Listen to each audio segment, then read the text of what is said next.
I'm the last one in this morning session, so we are trying to use some time to cover simultaneously how can we retrieve aerosol and ocean color information. This is primarily developed in the polarimetric scheme. I don't know how do you folks feel. For me, I am learning in this class, learning a lot of the science and remote sensing algorithm applications and system hardware integration, all that. It's quite amazing to me. For example, one thing that I gave an introduction to the radiative transfer theory that later on Brian give an insight. How do you understand optical depths?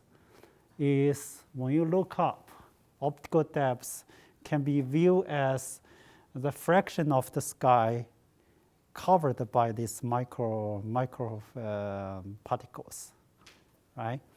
And I'm quite familiar with the theory, and I know the math pretty well, but that's the first time I hear the geometric view intuitively. How do we view it? So after I heard that, I kind of, oh, that's interesting, but how do I understand in terms of math? I'm always trying to connect back to math if possible. Then I think about it a while and I figure out, okay, here is, okay, good. So if you have a layer and if you have an incident intensity, and here incident transmitted. So the ratio of transmitted readings to the incident readings is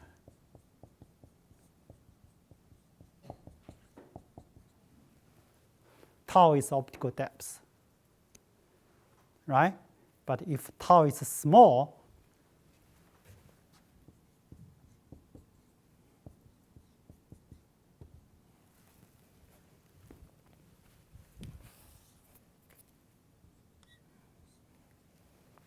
or much smaller than 1, let's see. Mathematically make it more rigorous, right? And you look at it, if tau is small, this is approximately 1 minus tau, and this is a transmittance.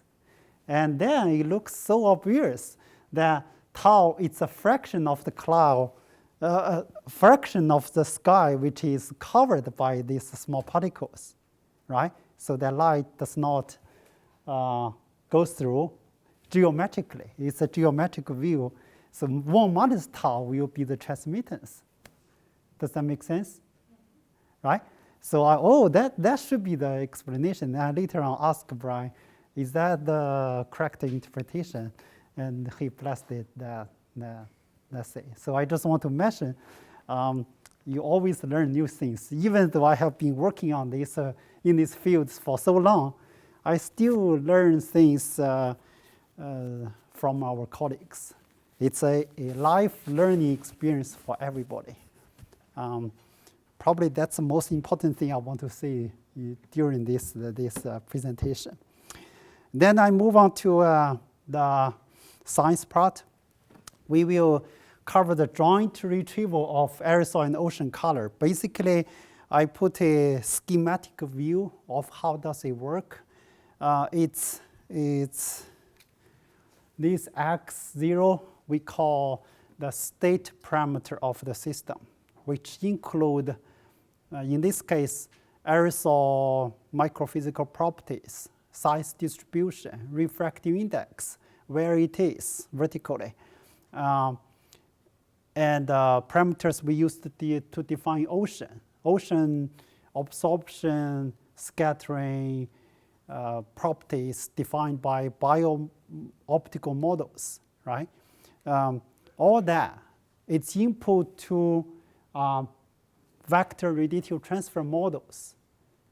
We briefly covered on Monday, which is basically a mathematical model give you the simulation of readings field at an arbitrary location of this atmosphere ocean system. So for example, I'm here, my eyes can see the ceiling and ground and you folks, right? To me, my eyes measures light intensity from different direction and different location. If I kneel down and rise up, I can see different location, right? So basically, we are making measurements of, for in this case, satellite at the TOA, looking down at different location, different view angle, and different polarization states. That's what we measure, right?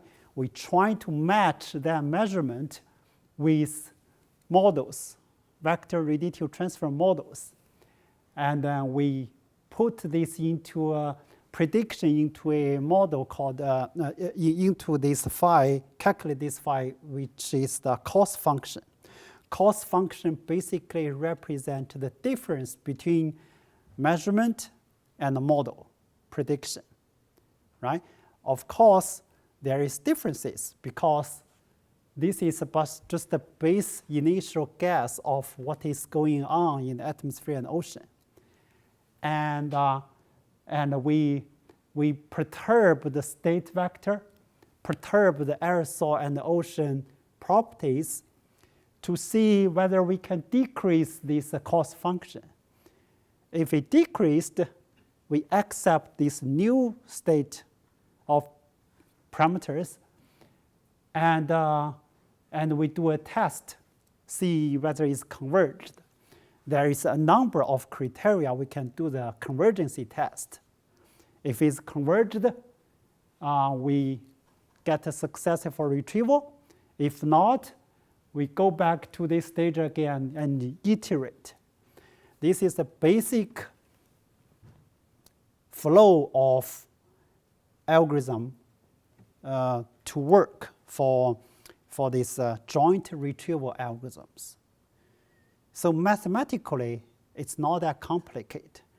The critical part would be the composition of the state vectors. What kind of assumption you put into the aerosol microphysics physical properties? What kind of assumptions you have for the ocean part, right?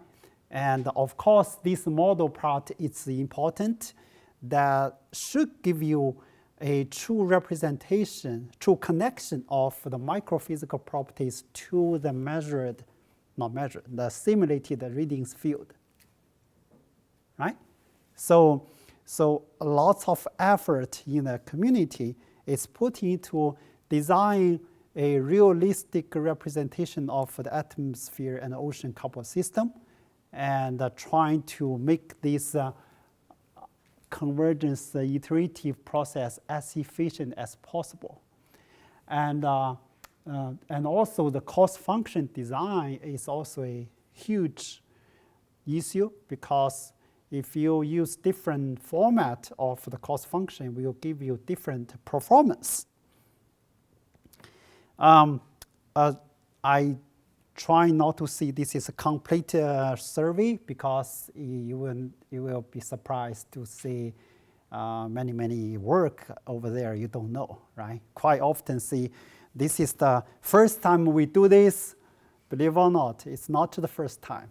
So I dare not to do that anymore when I write a paper. This is the first time we do this. That's not the case very often. So I just to list a few works that I happen to know. I think the most prominent is the Grassway algorithm. I know some of our students know this work very well. It's widely accepted in the community. Has many advanced features. Just to say that this algorithm is more focused on the aerosol side, not on the ocean side. For the ocean side, there is still plenty of research ongoing. And this another algorithm led by Otto Heskamp. They are developing an algorithm. I think this algorithm is testing in the PACE team project, right? They are using this. different algorithm we call the principal component-based algorithm by Feng Xu. He basically find this connection of different aerosol properties. They are correlated. Physically speaking, the size distribution of an aerosol should not directly relate to whatever is the refractive index or the optical depth or, or where it is. Physically speaking, it does not have much correlation, but he analyzed the data from AeroNet and found there is huge correlation for different properties. Now he take advantage of that correlation to make the retrieval performs better, right? But of course, I don't know that algorithm that well. I'm not going to talk about that much. There is a RSP algorithm developed by Yassik Chowdhury, working with Brian. So he's doing a lot of research in this as well. And the MAP algorithm, it's led by Snorri Stemnes. He's work at NASA Langley Research Center. And Maple and Fast Maple, this is developed initially in our group. Meng came to this algorithm. We worked together, and now he's in the PACE algorithm team. He's leading this Maple and Fast Maple algorithm. I'm going to talk about what's the difference between Maple and Fast Maple later on. Hope I have enough time. This is just a schematic view of the Maple. Sorry that I'm biased because I happen to know this algorithm the best. For all other work, people's work, I list them, but I'm not going to talk about too much of the detail about them. Basically, we have a model. I mentioned that there is a huge effort in designing the atmosphere and ocean system. How do we define the state, right, of atmosphere and ocean? So we have aerosol model, bioptical models for ocean, and rough ocean surface is the Cox-Monk. And for the ocean part, we have open ocean water bioptical models and coastal waters. For aerosol model, we're trying to be as flexible as possible, basically assuming 6 modes of aerosols. Each one, the concentration can change freely. And the refractive index, we do not pre-assign a value. We just make it retrievable. Let me put this way. The cost function is this way. This is a difference of measurement and data fitting. The total reflectance, this is the noise model of the instrument. And this A, based on, again, I mentioned, there is a huge difference when you use different cost function or different measurement, right? So for this A, you could use polarized reflectance, or you could use a degree of linear polarization, right? And algorithm that lead to quite some different performance. Depends on the application, depends on the goal. I will probably skip this one, too much details. This is briefly the aerosol models where the size modes are, all these modes, they have a number concentration we can freely adjust. This is designed very early, in the early phase, but now we are actually reducing this back to 5. 1, 2, 3, 4, 5. 1, 2, 3, 4, 5, and we are dumping the largest one because initially we're trying to catch the larger particles in the atmosphere, but later on find that, okay, that's still not enough sensitivity. This is a bio-optical model for the ocean. We have different components of the ocean waters, consist of pure seawater, phytoplankton, sedum, and non-algal particles. we model the absorption and scattering properties using these free parameters to fit the measurement. The inverse algorithm, we use Levenberg-Marquet forward model. It's the model that I have been developing for decades. The cost function, now you see the A, it's different combination, readings plus this one, or just use readings only, or DLOP, different combination give you different sensitivity. And you can see that in the parameter space, initial guess, this is X naught you see at the very beginning. And the algorithm move in the parameter space and trying to find a lower cost function. And when you reach a point, for example, one-dimensional parameter space, this is your parameter, and this is your cost function. And if you look at here, you go this way, it increase, go this way, it increase. No matter where you go, it increase, so that's your solution there. So that's the parameter you can actually retrieve. But if you, unfortunately, you stuck here, that's a huge problem there. And no matter when I give this talk, people will ask, how do you deal with the local minimum problem? Well, that's I would say that's an active research area. Luckily, we can use prior information, namely, at this location, what is the most probable condition that we could get, right? And then we use the additional information in the cost function to constrain ourselves in this area. So we can exclude that, use the prior information, right? So there are ways to do it. Examples, SABRE, this field campaign, it's conducted here. We take these different location measurements and perform the retrieval and see how it goes. This table you see is a hyperpro. We use this institute measurement to validate our retrieval. So for example, this case, the use RSB is a Brian's instrument. So the scan is in this dimension. This is where the sun. This whole plot you see, we call that a fisheye type of plot. At the center, the view angle is 0. At the edge, the view angle is 90 degrees. And this different plane give you different azimuth angle.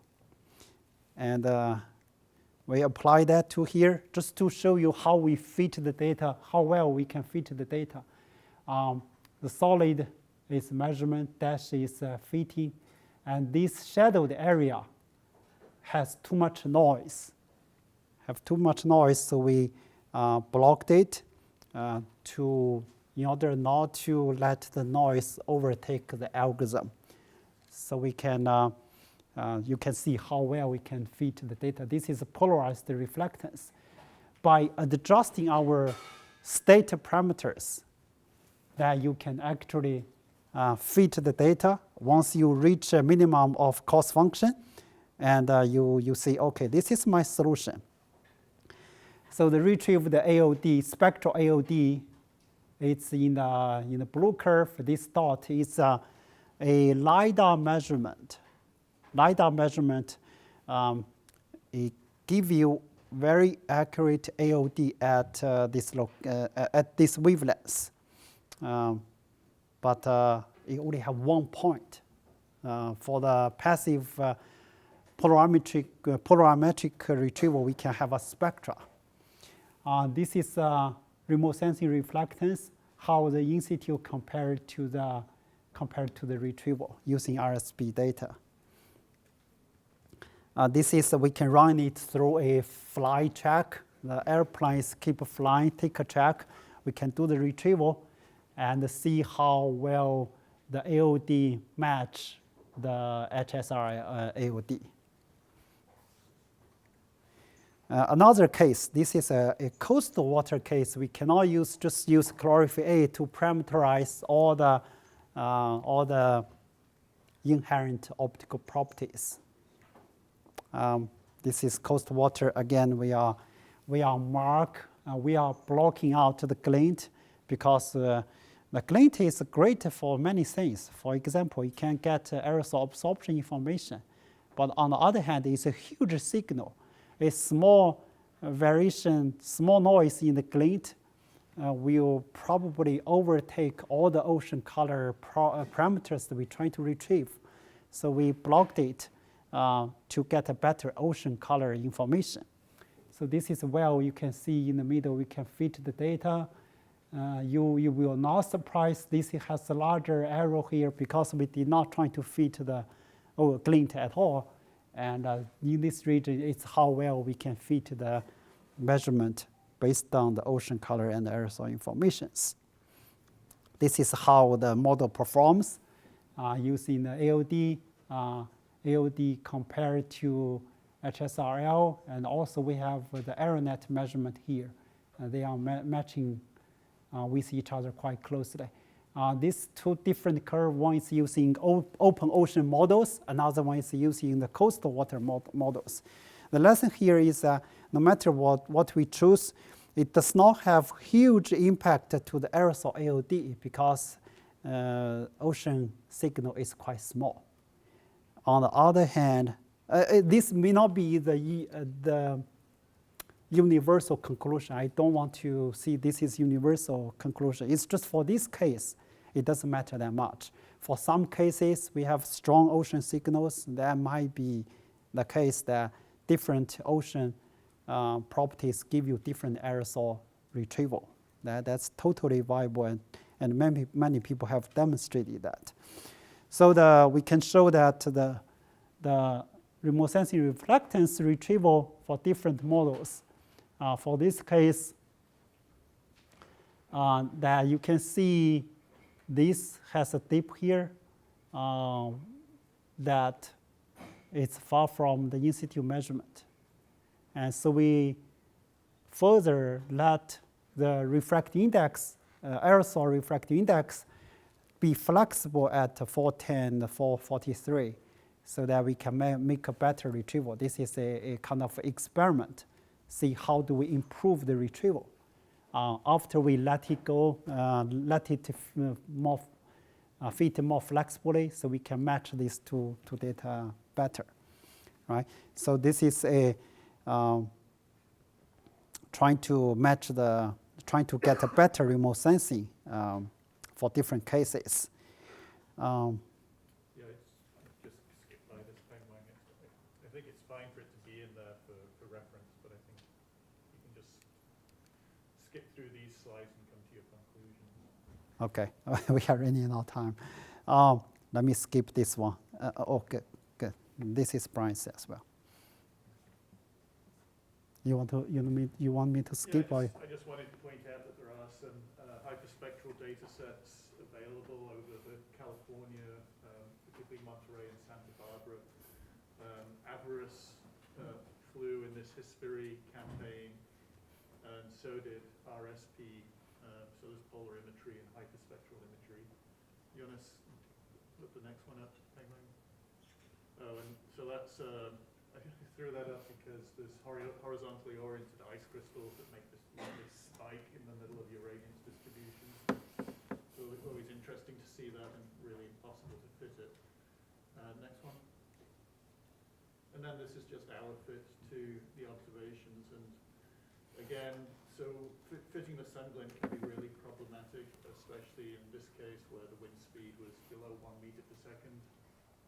So the ocean glint is really, really narrow and really, really bright.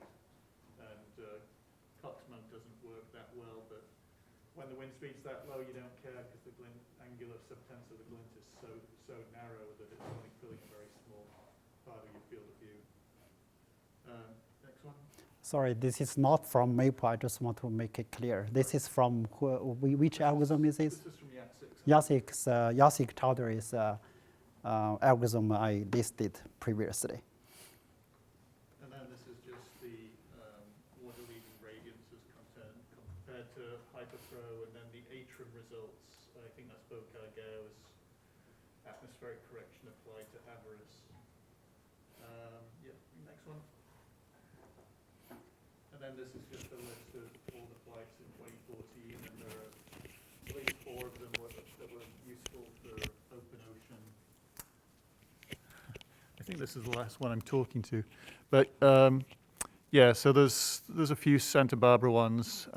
There's a couple of, I think there's a Monterey one in there somewhere. But a lot of it is land-based. So it's an interesting data set if you like California hyperspectral data. Right, next one. Yeah, so this is back to you.